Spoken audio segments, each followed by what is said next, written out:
უფლის მორჩილება არის უდიდესი ძალა. პირველ რიგში გააცნობიერეთ, რომ პირველ წყაროდ ჩვენთვის არის საჭირო უფლის მორჩილება და არა უფლისთვის. მოდი დავიწყოთ ჭეშმარიტი მორჩილების ფუნდამენტი. რას ნიშნავს სიტყვა მორჩილება? სიტყვა მორჩილება პირდაპირ კავშირში არის მორჩენასთან. მორჩილება რატომ არის კავშირში მორჩენასთან? იმიტომ რომ შენ ხარ ავად გარე სისტემების მიერ ჩაპროგრამებული ყველა დესტრუქციული მდგომარეობების გამო და აქედან გამომდინარე შენ არ შეგიძლია სწორი გადაწყვეტილება მიიღო და ამის გამო ვერ იკურნები. შენ თუ უფალს მორჩილად რასაც გეუბნება იმ ყველაფერს თუ არ აკეთებ, შენ ვერ გადარჩები დედამიწაზე, ვერ მორჩები იმ დაავადებებისგან, რა დაავადებებიც ბნელებმა ჩაგინერგეს დედამიწაზე. მარტო ვერ იზამ მაგას უფლის ხელშეწყობის გარეშე და ეს უფლის ხელშეწყობა არის უფალთან მორჩილება. მე მჭირდება მორჩილება უფლის, რომ ერთ-ერთში გავიგო რას მეუბნება, რომ გადავრჩე, რომ მოვრჩეთ ყველა ამ დაავადებებისგან.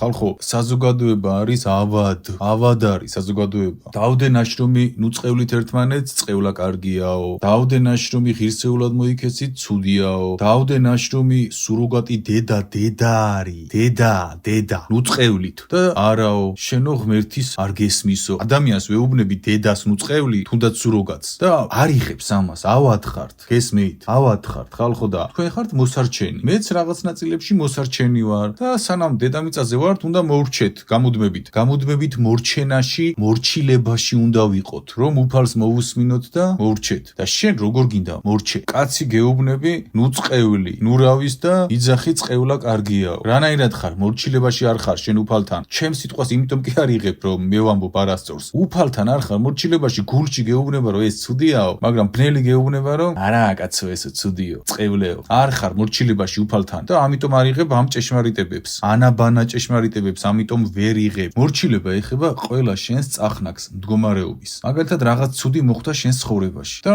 შენ ამაზე ბობოქრობ და ღმერთო ეს რატო ქენი, ესე რატოა, ანუ გამუდმებით კამათში ხარ. სამყაროსთან, უფალთან, ყველაფერთან არ იღებ იმ ფაქტს, როგორც უნდა მიიღო. მაგალითად ვიღაც ადამიანი გამოჩნდა შენს ცხოვრებაში ტოქსიკური. ეს ერთ-ერთ მაგალითს ვამბობ. და მოგაშორა უფალმა, რადგან გძირავდა, განადგურებდა, გაქრობდა და შენ უკმაყოფილო ხარ და უფალმა დაგაშორა და შენ იქეთ მისდევ მას, რომ შეურიგდე, რომ ისევ აღადგინო ურთიერთობა, რომ ისევ დაინგრე. არ ხარ უფალთან მორჩილებაში, არ ხარ სამყაროსთან მორჩილებაში, მაშასადამე. რამე თუ ხდება, მიიღე ფაქტად, არ ეჭიდაო იმ ფაქტს და მიხვდები, რომ ისეა უკეთესი. ეხლა ცუდი თუ ხდება შენს თავს რაღაც და ეს არ გამოასწორე, ეს სხვა ფაზაა. როცა რაღაც ხდება, კარგად დაფიქრდი, იქნებ ისე არ არის, როგორც შენ ფიქრობდი. ღმერთს მოვუსმინე, ღმერთო, ამით რის თქმა გინდა ჩემთვის? ეს ადამიანი ჩემი ცხოვრებიდან რატო გაიყვანე? ამ საქმეს რატომ ჩამომაშორე? უფალს ეკითხები, მორჩილებაში ხარ, გარკვევას ცდილობ რა ხდება და როცა ამ კუთხით უდგები საკითხებს, შენ უკვე პასუხები გეძლევა და მე აღმოაჩენ, რომ უი, რა კაი ყოფილა მორჩილება უფალო. სწორი ყოფილ ხარ უფალო იმ ადამიანთან, სწორი ყოფილ ხარ ამ საქმესთან მიმართებაში, იმ საქმესთან, ამ საქმესთან და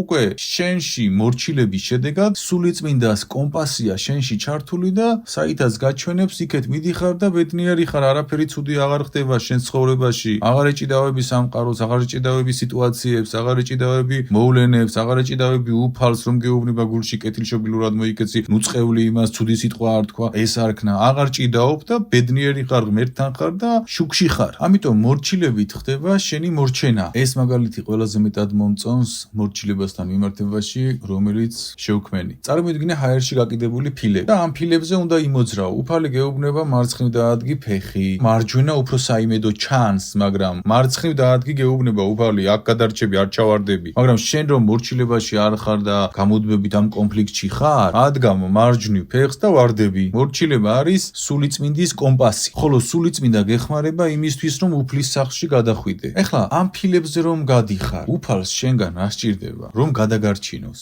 შენი ყოვლად მორჩილება. რატო? იმიტომ რომ არ არის აქ საკამათო არაფერი, უფალი რომ გეუბნება, აქ არ ჩავარდები. შენი მეორე აზრი, რომელიც გესმის, რომ მარჯვნივ დაადგი ფეხი, იმას ნელი გეუბნება და რასაც უფალი გეუბნება, იმას თუ არ დაადგამ ფეხს, მეორე გადაწყვეტილებაში ყველა ვარიანტში ვარდები. უფალს თუ არ უსმენ, მარცხდები გარანტირებულად, ამაშია საქმე. ის კი არა რომ ალტერნატიული გზები არსებობს. მოდი ამას ხმარ დავადგა ფეხი, ან იმას ხმარ დავადგა, ან ადგამ ღმერთის ფილას ფეხს, ან ბნელის ფილას ფეხს. შენ ფიზიკურად ვერ გეყოფა ძალა, ეს ყველაფერი რომ გაარკვიო რომელი ფილა რომელია. იმიტომ რომ მაგას ჭირდება ღმერთის ძალა. მარტო ღმერთ შეუძლია ეს რომ გააკეთოს დედამიწაზე. მიწაზე შენთვის შენ გჭირდება მორჩილება და ნახე მამამ შეგქმნა და მას უნდა ჩვენი გადარჩენა და ჩვენი გადარჩენა რომ უნდა მას უნდა უსმინო შენი გადარჩენა რომ არ დომებოდა არც მოგავლენ და დედამიწაზე ხო და მამა გეუბნება შვილო შენთვის არის მორჩილება საჭირო რომ გადაგარჩინო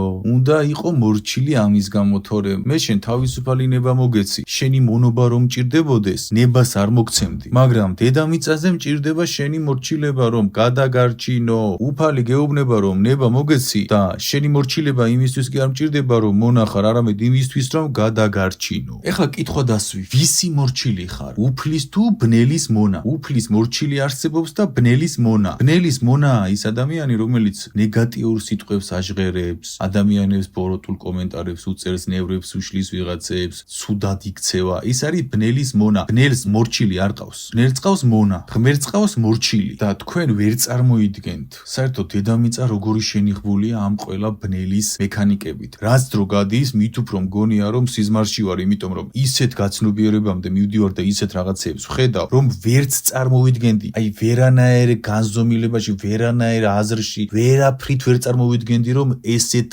მონობაში იმყოფებოდნენ ადამიანები და ესეთ სიბნელეში და ესეთ მდგომარეობებში ვერ ვხედავდი აქამდე და ნახეთ თქვენც ვერ ხედავთ ამას მეც ბევრ ამას ვერ ვხედავ და უფალს თუ არ მოусმენ შენ ამას თელი შენი ცხოვრება ვერ შეამჩნევ სათხარ და მორჩილებაში თუ არ იქნები უფალთან გამუდმებით კამათში იქნები და ბნელის არჩევანში იმიტომ რომ ნახე იმდენად შენიღბულია ბევრი რაღაც და იმდენად ყოფაცხოვრებითია ჩვენთვის ეს ბნელი რაღაც ბოროტების ბოროტება რომ ნორმალური არის ჩვენთვის და ჩვენ ვერ ვამჩნევთ ჩვენ არ ყოფნის ამისთვის საღი აზრი ჩვენით ამას ვერ ვახერხებთ ღმერთის გარეშე ამაშია საქმე საინტერესო ადამიანების უმრავლესობას მორჩილება როგორ წარმოუდგენია მე აგიხსნით ჩემი გაგებით უფლის მორჩილება რა არის რაღაცა ცუდი უნდა გავაკეთო და გული მეუბნება არ გააკეთო ვემორჩილები უფალს კარგი უფალო არ გავაკეთე რაღაც ხდება გავნერვიულდი თქვა და გულში მეუბნება უფალო შვილო დაამშვიდე გული კარგი მამა ვეუბნები მორჩილება გავხედი ადამიანს უჭირს გული მეუბნება დაეხმარე ვეხმარები მორჩილება გამოვედი ვიღაცამ ცუდი გამიკეთა გავხედე შემიძლია უპასუხო ცუდად მაგრამ უფალი მეუბნება არ უპასუხო ცუდად მორჩილება კარგი მამა ეს არის მორჩილება თორე მორჩილება ის კი არ არის დადიხარ ტაძარში მოდიხარ და მოძღვარი რასაც გეუბნება ცხარივით ასრულებ იქეთ-აქეთ დადიხარ მორჩილება სხვა რაღაც არის მორჩილება არის ის რომ შენ ბნელს არ უსმენ და უსმენ ღმერთს ბრაზს არ უსმენ და უსმენ მშვიდს მორჩილება არის ეს როცა უსმენ ღმერთს და როცა არ უსმენ ბნელს ანუ შენი მორჩილება გამოვლინდება შენი მშვიდის მდგომარეობით იმით რომ კამათებში არ შედიხარ იმით რომ ბოროტებებს არ აკეთებ იმით რომ სუდად არ იქცევი ეს არის მორჩილება ღმერთის და არა ის რაც შენ წარმოგიდგენია თავში რაღაც არც კი ვიცი რა წარმოგიდგენია თავში ამიტომ შენი მორჩილების დიაპაზონი შეაფაზე შენი შინაგანი მდგომარეობით მშვიდი რამდენად არის შენში გარეთ როგორ ავლენ ამას არიან ხალხი გეუბნებით ვიმეორებ ნუწყევლით სუროგად დედებს დედა ვეუბნები და ღმერთზე მელაპარაკება ეს არ არის ღმერთისო ანუ წყევლა კარგიაო სუროგატი დედისოთ ანუ ის ახლა როგორ ურჩობაშია ღმერთის აცნობიერებთ და მე მეუბნება შენ ხარ ურჩობაში ღმერთის მე რანაირად ვარ ურჩობაში არ დაწყევლოთქო გეუბნები ამაშია საქმე ანუ ადამიანი ფიქრობს რომ მორჩილებაშია უფალთან და წყევლის ბოროტს უსურვებს ამ ყველა ბოროტებაშია და ფიქრობს რომ ეს ნორმაა ეს არის მორჩილება უბრალოდ გონია რომ რასაც მოძღვრები ეუბნებიან იმას რომ ასრულებს ზეპირად უფალი რომ ეუბნება გულში კი არა მოძღვარი რასაც ეუბნება ის გონია მორჩილება და არა ის რასაც უფალი ეუბნება გულში ყოველწამიერად თითოეულ სიტუაციაში ადამიანებთან მიმართებაში ეს არ გონია მორჩილება გონია ის ტექნიკური საკითხების შესრულება და იმას ასრულებს მაგრამ გამოდის და აკეთ ღმერთი გულში ეუბნება გამწარებული განებე თავი ნუ ეკცევი ცუდად გამოდი აქეთ ნუ იქცევი ესე მაგრამ არ უსმენს ის ღმერთს გულში არ უსმენს და არც მორჩილებაში არ არის მაგრამ ფიქრობს რომ მორჩილებაშია რადგან ასრულებს იმ კანონებს რასაც მოძღვრები ეუბნებიან შეასრულე ეგ კანონები მაგრამ ეს არ არის ჭეშმარიტი მორჩილება არის ყოველწამიერად გიმეორებ უფალს რომ უსმენ გულში სხვა ადამიანებთან მიმართებაში როგორ მოიქცე და რა გამოუშვა პირიდან რა მოქმედება გააკეთო და ასე შემდეგ ხალხი ისეთ ურჩობაშია რომ კიო გიორგიო შენ სიმართლეს ლაპარაკობო მაგრამო არ გეთანხმებიო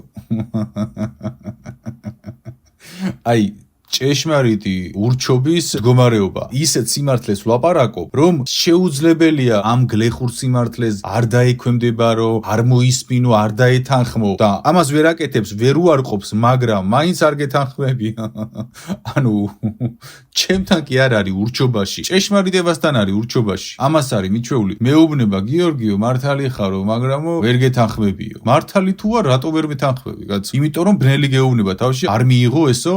ვერ გაგირემონტა ბნელმა ჩემი ჭეშმარიტება მახინჯად და ამბობ რომ სიმართლეს ვამბობ, მაგრამ ვერ იღებ, რადგან ურჩობაში ხარ. იმიტომ რომ ჩემთან კი არ ხარ ურჩობაში, ღმერთთან ხარ ურჩობაში. ის სიმართლე არის ღმერთის. ჩემი კი არ არის. აი საოცრებები ხართ რა. სიმართლეს ამბობ, მაგრამ ვერ გეთანხმებიო. სიგიჟე. ესეთი ადამიანი სადაც კი ღმერთის ხმა დახვდება, ყველგან არის ურჩათ მის მიმართ, რადგან არ არის მორჩილებაში ღმერთთან, არ უსმენს გულში ღმერთს, არ არის ამას მიჩვეული. ღმერთი ეუბნება, ნუ გააკეთებ შურისძიებას, გააკეთა. ნუ მოექცევი მას ცუდად, გააკეთა. ამას არის მიჩვეული და ჭეშმარიტებას რომ ეუბნები, უიმევ, კიო, მართალი ხარო, მაგრამ ვერ გეთანხმებიო. ანუ ინსტინქტურ დონეზე ურჩობას არის მიჩვეული და მერე სად მიდის მასეთი ადამიანი ცხოვრებისეულად. პრობლემებშია გამუდმებით, სტრესებშია. ხალხი მაგარი მანქანით დადის, გამოწყეპილი, ყველანაირი კომფორტი აქვს და უბედურია შიგნით პირდაპირ. რა გინდა მასეთი ავტომობილი ჩაცმას, საერთოდ რას გავხარ? აი რას გავხარ? ეხლა მქონდა სიტუაცია, ძალიან ძვირადღირებული ავტომობილი, პროფესია, სამსახური, სახლი, შვილი, ყველაფერი აქვს, რაც საჭიროა ბედნიერებისთვის თითქოს. და აჟღერებს ესეთ რაღაცას. აუ აღდგომასო, დავისვენეო, რომ წავიდნენ სოფლელებიო, აი შოკი მქონდა ესეთი რაღაც რომ მოვისმინე, აი რომ გავხედე, მეთქი ეს რას ამბობს, საერთოდ რა ბოროტებას აფრქვევს პირიდან. ნუ ის არის უბედური შიგნით. ადამიანი რომ ასეთ რაღაცებს ლაპარაკობს, ის არის უბედური შიგნით. თან ისე თქვა, აი ისეთი ღვარძლით თქვა, აი ვერ აგიხსერთ. აი ეს ღვარძლია შიგნით და რა გინდა ან ავტომობილი, ან კარგი რემონტი სახლში, ან კარგი ჩაცმა, საერთოდ რა გინდა რამე ამ ღვარძლით რომ ხარ შიგნით. აი რა გინდა არაფერში არ გინდა. შენზე ბედნიერი არის ვიღაცას ქუჩაში რომ ძინავს, კატებს უვლის და გაღიმებული სახია გამუდმებით რომ უყურებს სახეზე მზე ამოდის გულში. შენ რომ გიყურებს სახეზე მზე კი არ ჩადის, არამედ ქვესკნელდება შენ იყურებით. ანუ ეს ნორმალურია? რატომ ხდება ეს? იმიტომ რომ ურჩობაში ხარ. ღმერთი გეუბნება, ნუ განში იმას, ნუ გაჭორავ იმას, ბოროტებით რომ ამბობ და არ უსმენ ღმერთს. გაკოყოჩდი. კომფორტი მოგეცა, ის მოგე და ბოროტებით ხარ შიგნით და ამ ღვარძლით ხარ და უბედური ხარ. შენ თავთან ხარ უბედური, თორე მე გაგეცლები, ის გაგეცლება, ეს გამოგეცლება და შენში ხარ უბედური, იმიტომ რომ ღმერთთან ხარ ბრძოლაში და კამათში და ბნელს უსმენ, აბა მაგას რომ აჟღერებ, ღმერთს უსმენ? ან ვიღაცას რომ წყევლი, ღმერთს უსმენ? ან კაცი რომ გეუბნება, ნუ დაწყევლი სურუგა დედას, დედაა ის და არა ესე არ არის, ღმერთს უსმენ შენ მაგით? ბნელს უსმენ და ურჩობაში ხარ ღმერთთან, არ ხარ ღმერთის მორჩილებაში, დადიხარ ტაძარში, მოძღვრის ყველა მოქმედებას ასრულებ და ფიქრობ რომ მორჩილებაში ხარ, მორჩილებაში კი არა, უდიდეს ურჩობაში ხარ. და ამიტომაც მორჩილებაში რომ არ ხარ, მოურჩენელი ხარ, ვერ რჩები, ავად ხარ. და ამიტომაც ავად არის ერი არის ავად ხალხო. ამიტომაც არის ერი ავად. იმას კი არ ასწავლიან, შენ მორჩილებაში ყავი ყოველწამიერად გულში ადამიანებთან მიმართებაში. ადამიანებს ეუბნებიან მორჩილება არის კონკრეტული კონფესიების შესრულება, რელიგიური და სხვა დანარჩენი. შეასრულე ის, მაგრამ ის არ არის მთავარი ჭეშმარიტი მორჩილება. უფლის ჭეშმარიტი მორჩილება გამუდმებით გულში მოგდის პასუხად. არქნა ეს სიყვარულში იყავი. მორჩილების ინსტრუქცია არ იწერება არსად და ინდივიდუალურია ყველგან. შენი ინდივიდუალური სიტუაცია მორჩილება, რომელზეც ღმერთი გულში პასუხობს, იმას ესე მოიქცი სიყვარულით, არაყვე, ისქნა. ამას შენ ვერავინ ვერ დაგიწერს. რადგან ეს რომ დაიწეროს სრულად და ეს ისწავლოს ზეპირად, ამას ჭირდება ერთი ალბათ 200 წიგნი მინიმუმ და არ ჭირდება 200 წიგნი, უბრალოდ გულში უსმინე ღმერთს, რას გეუბნება, არქნა ცუდი, გიყვარდეს. მარტივია პასუხი. მორჩილება არის ეს, არქნა ცუდი, გიყვარდეს და გამოვლინდება სხვა ადამიანებთან მოქმედებაში. შენი ღმერთის მიმართ მორჩილება. შენ მორჩილებას ღმერთთან კი არ გამოხატავ. სხვა ადამიანებთან მიმართებაში გამოხატავ ჭეშმარიტ მორჩილებას. ამით გამოხატავ ღმერთთან მორჩილებას, რატომ? იმიტომ რომ ადამიანშია ღმერთი. შენ ღმერთის მორჩილებაში თუ არ იქნები, მაგ მდგომარეობით რანაირად გინდა გადარჩე. რანაირად გინდა შენი სული მაგ წუმპიდან ამოათრიო, გამოაძევო. აი რანაირად გინდა ეს გააკეთო. ვერ შვები და ვერ იზამ შენ მაგას შენით რომ გადაწყვიტე გექნა ეს და არ უსმენ უფალს გულში იმყოფები აი ამ რაღაც ქვესკნელ მდგომარეობაში რომელსაც შენ ვერ ხედავ და მე შევხედე და ხედავ და ეს რა არის აი რომ დაგბურძგლავს უცებ და რატო რის გამო ყველანაირი პირობა გაქვს იმისთვის რომ იყო ბედნიერი მაგრამ ურჩობაში რომ ხარ ამას ვერ ახერხებ ამიტომ დედამიწაზე იმდენი მახეთ და ხაფანგია გამთლიანებაში აღწერ მაგ ხაფანგების 0.01%-ს და იმდენია ხალხო უბრალოდ ცხოვრება არ გეყოფა რომ შეისწავლო და არ გჭირდება ამ ყველაფრის სწავლა გულში უსმინე ღმერთს არ გააკეთო ცუდი გეუბნება ესე იგი მორჩილებაში ხარ თუ არ აკეთებ ცუდს თუ აკეთებ ბოროტს ესე იგი შენ არ ხარ ღმერთთან მორჩილებაში და იცოდე მაინც ეს რომ ღმერთთან მორჩილებაში არ ხარ და უსმენ ბნელს ბნელთან მონობაში ხარ აღიარე ეს ფაქტი და გულწრფელი მაინც იქნები შენ თავთან ხო არ იქნები სიყალბეში ამ ნაწილში მაინც თქვი რომ მე ბნელს ვუსმენ ბნელის მონა ვარ იმიტომ რომ ბნელს არ ყავს მორჩილი ბნელს ყავს მონა ღმერთს ყავს მორჩილი და პატიოსანი მაინც იქნები საკუთარ თავთან რაღაცაში მაინც მორჩილების ფაზა არსებობს მასწავლებელთან მოძღვართან მასწავლებელთან და მოძღვართან უნდა იყო მორჩილებაში მაგრამ დაიმახსოვრე ერთი რაღაც ყოველთვის კრიტიკულად უნდა იყო განწყობილი მასწავლებლის მიმართ და მოძღვრის მიმართაც ჩემს მიმართაც მე ადამიანი ვარ მოძღვარი ადამიანია ჩვენ ადამიანები ვართ ამიტომ ჩვენ კრიტიკულად უნდა ვიყოთ განწყობილი აბა რამე შეცდომა ხომ არ დაუშვა მასწავლებელმაც კი იმიტომ რომ მასწავლებელიც ადამიანია ღმერთის მიმართ არ უნდა იყო განწყობილი კრიტიკულად მაგრამ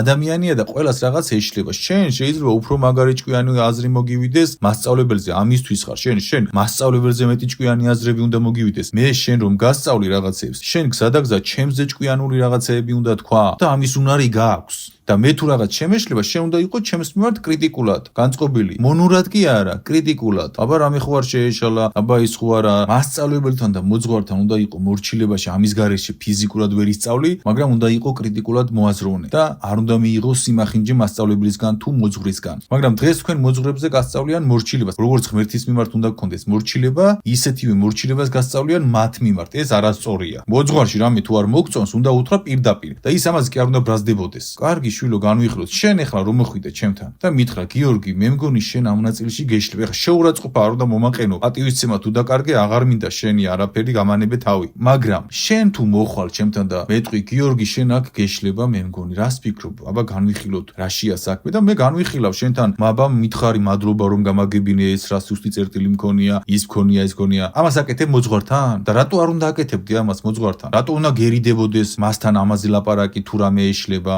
ან თუ რამე შენ არასწორად გაიგე და რა არის ეს მოძღვარო ან რა არის ეს მასწავლებელო ჭეშმარიტ მასწავლებელთან შენ უნდა იყო როგორც საუკეთესო მეგობარი და ამავდროულად უდიდეს პატივისცემაში მოწიწებაში და ამ ყველაფერში ერთდროულად ის კი არა რომ ბატონობით ელაპარაკო და ჩოქებით და ვერ უბედავდე რაღაცა კითხო და ასე შემდეგ არავინ არ განადიდოთ არავინ არ დააყენოთ თქვენზე მაღლა არც თქვენზე დაბლა იყავით ბალანსში ჩვენ ყველანი ერთ დონეზე ვართ რაც არ უნდა შენზე ბევრი ვიცოდე მე და შენ ერთი ფასი გვაქვს ღმერთისთვის და სამყაროსთვის შეიძლება მე სხვა ფასი მქონდეს ღმერთისთვის იმ კონკრეტულ ნაწილში მაგრამ ერთიანობაში განცდით სიყვარულით ერთი ვართ ჩვენ არავინ თქვენზე მაღლა არ დააყენოთ არც დაბლა არც მორიდება გქონდეს არავინ შენ თუ ვიღაცას ელაპარაკები და გულით ვერ ელაპარაკები ის არ არის სულიერი მოღვაწე შენ რომ მე მომწერ მე დაგელაპარაკები შენ როგორც შენი ძველი მეგობარი აბა მაგას თუ ვერ გავაკეთებ ამ მდგომარეობას სიყვარულს თუ ვერ მოგცემ რატომ ელაპარაკები მე კაც წადი და ოფიციალურად დაგელაპარაკება ფსიქოლოგი თან ფულს გადაუხდი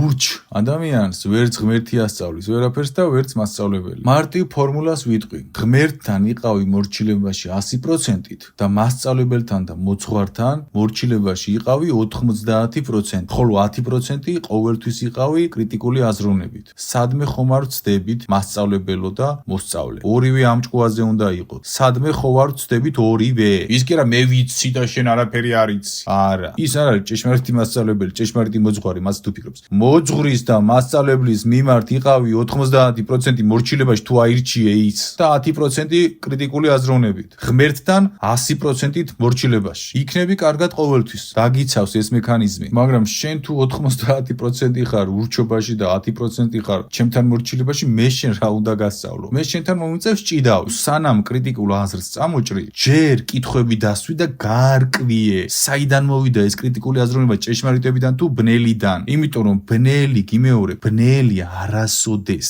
არ გაძლევს საშუალებას ახსნა შენი ნეგატიური შეხედულება. პირდაპირ იარლიხს გაკრევინებს ადამიანზე და პირდაპირ იარლიხს თუ არტყამ ადამიანს ფუნდამენტური ახსნის გარეშე, იცოდე რომ გარანტირებულად ბნელი გელაპარაკება. იმიტომ რომ როგორც კი შენ ახსნი რაღაცას ფუნდამენტურად, აღმოაჩენ რომ რაც გეგონა ის არ ყოფილა ისეთი. როგორც კი რაღაცას ახსნი, ის არის ჭეშმარიტი და იქ არ ცდები და შენ ყოველთვის ცდები იარლიყებში პირდაპირ მეუბნები. ადამიანს ესეთი ხარ, ისეთი ხარ. ხო და 90% რომ ურჩობაში ხარ და 10% მორჩილებაში, მე შენ რა უნდა გასწავლო? როცა 90% ურჩობაში ხარ ღმერთთან და 10% მორჩილებაში, ღმერთმა როგორ უნდა დაგეხმაროს. ამიტომ გააცნობიერე ეს რაღაცეები. როდესაც მოგინდება ცუდი რაღაცის გაკეთება, დაფიქრდი, ღმერთს ემორჩილები და შენი თავის გადარჩენას აკეთებ თუ ბნელს უსმენ და მისი მონახარ. მსგავს გადაწყვეტილებებში ყოველთვის დასვი კითხვა: მონახარ და ამიტომ აკეთებ ბნელ საქმეს თუ ღმერთთან ხარ მორჩილებაში და უახლოვდები უფალს მასშესადამე საკუთარ თავს არჩენ, კურნავ, რომელს აკეთებ. მაგ დროს კითხვა დასვი.